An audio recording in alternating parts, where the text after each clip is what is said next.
Cinayətkar və xəyanətkar şəbəkəyə olan mövqeyim bəllidir. Bunu Yeni Sabah açıqlamasında Milli Məclisdə Yeni Azərbaycan Partiyasını təmsil edən deputat Müşfiq Məmmədli Azərbaycan Xalq Cəbhəsi Partiyası sədrinin müavini Fuad Qəhrəmanlının partiya sədri Əli Kərimli ilə bağlı statusunu bəyənməsi ilə bağlı danışarkən deyib.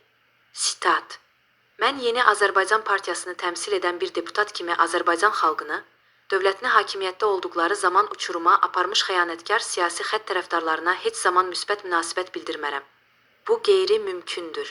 Azərbaycan siyasətində Ulu Öndər Heydər Əliyevin siyasi xətti var, onun davamçısı Prezident İlham Əliyev Müzəffər Ali Başkomandandır.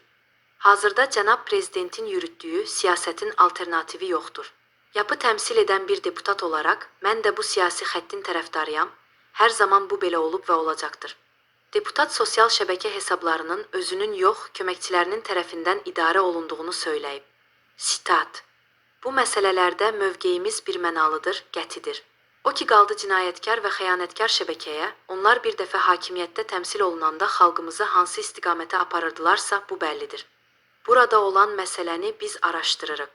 Təxribat xarakterli də ola bilər. Sosial şəbəkələr bizim köməkçilərimiz tərəfindən idarə olunur.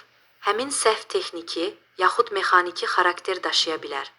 Amma yenə də deyim ki, mənim Əli Kərimli ilə bağlı fikri bəyənməyim qeyri-mümkündür. Mənim siyasi mövqeyim bəllidir.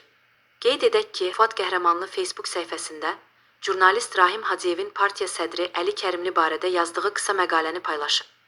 Diqqət çəkən məqam isə paylaşımın özü deyil. Bu addıma Yeni Azərbaycan Partiyasının üzvü, 55 saylı Siyəzən Quba Xızı seçki dairəsindən deputat seçilmiş Müşfiq Məmmədlinin reaksiyası olub.